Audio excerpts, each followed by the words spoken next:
കോടിലിംഗേശ്വര ക്ഷേത്രത്തിൽ നിങ്ങൾ പോയിട്ടുണ്ടോ? ഇന്ന് വളരെയധികം സന്തോഷമുള്ള ഒരു ദിവസം.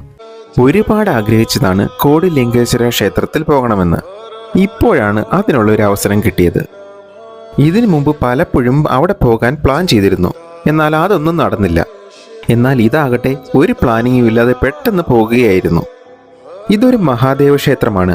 ക്ഷേത്രത്തിന്റെ പേര് പോലെ തന്നെ കോടി ശിവലിംഗങ്ങളുള്ള ഒരു ക്ഷേത്രം. 1980 ഒരു ശിവലിംഗത്തിൽ നിന്ന് തുടങ്ങിയ ക്ഷേത്രമാണ് ഇന്ന് 1 കോടിയിലധികം ശിവലിംഗങ്ങളുള്ള ക്ഷേത്രമായി മാറിയിരിക്കുന്നത്. വിശ്വാസികൾ സമർപ്പിച്ചിരിക്കുന്ന ശിവലിംഗങ്ങളാണ് ഇവയിലേറെയും.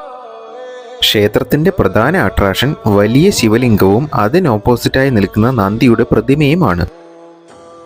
ഈ ശിവലിംഗം നിർമ്മിച്ചപ്പോൾ ലോകത്തെ ഏറ്റവും വലിയ ശിവലിംഗം ഇതായിരുന്നു. ആസാമിലെ മഹാമൃത്യുഞ്ജയ ടെമ്പിളിലുള്ള ശിവലിംഗമാണ് ഇന്ന് ലോകത്തുള്ള ഏറ്റവും വലിയ ശിവലിംഗം. തിരക്കുകളൊക്കെ ഒഴിവാക്കി ഫാമിലിയുമായി ഒരു 3-4 മണിക്കൂർ സ്പെൻഡ് ചെയ്യാൻ ആഗ്രഹിക്കുന്നവർക്കുള്ള ഒരു നല്ല ഓപ്ഷനാണിത്. ഉച്ച സമയത്ത് വല്ലമാണ് എത്തുന്നതെങ്കിൽ സൺഗ്ലാസ് എടുക്കാൻ മറക്കണ്ട, നല്ല ചൂടാണ്. ഹോളിഡേയ്സിലും വീക്കെൻഡിലുമൊക്കെ നല്ല തിരക്കാണ് കേട്ടോ. അതനുസരിച്ച് വേണം പോകാൻ പ്ലാൻ ചെയ്യാൻ.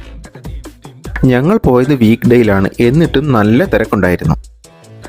ക്ഷേത്രത്തിലേക്ക് ശിവലിംഗം സമർപ്പിക്കാൻ ആഗ്രഹിക്കുന്നവർക്ക് അതിനുള്ള അറേഞ്ച്മെൻറ്റ് അവിടെ തന്നെയുണ്ട്. ഞങ്ങളവിടെ കുറേ കണ്ടു നടന്ന് കുറച്ച് വീഡിയോസും ഫോട്ടോസും ഒക്കെ എടുത്തു. സത്യത്തിൽ എനിക്കിതൊരു അത്ഭുതം തന്നെയായിരുന്നു. എൻ്റെ ജീവിതത്തിൽ ഇത്രയും ശിവലിംഗങ്ങൾ ഒരുമിച്ച് ഞാൻ ഇതുവരെയും കണ്ടിട്ടില്ല. അത്രത്തോളമുണ്ട്. നിരനിരയായി പല രൂപത്തിലും പല വലിപ്പത്തിലുമുള്ള നിരവധി ശിവലിംഗങ്ങൾ. മഹാശിവരാത്രിയാണ് ക്ഷേത്രത്തിലെ പ്രധാന ഉത്സവം. ഉത്സവ സമയത്ത് ക്ഷേത്രം അതിമനോഹരമായി ഒരുക്കുമെന്നാണ് അറിഞ്ഞത്. അപ്പോഴൊക്കെ നല്ല തിരക്കായിരിക്കും. തിരക്ക് കൂടുമ്പോൾ നമ്മൾക്ക് എൻജോയ് ചെയ്യാനുള്ള ഓപ്പർച്യൂണിറ്റിയും കുറയുമല്ലോ. ക്ഷേത്രത്തിലെ പ്രധാന പ്രതിഷ്ഠ മഹാദേവനാണെങ്കിലും നിരവധി ദേവീദേവന്മാരുടെ ചെറിയ ക്ഷേത്രങ്ങൾ ഈ കോമ്പൗണ്ടിലുണ്ട്. ക്ഷേത്രം കോലാർ ജില്ലയിലെ അല്പം റിമോട്ട് പ്ലേസിലാണുള്ളത്.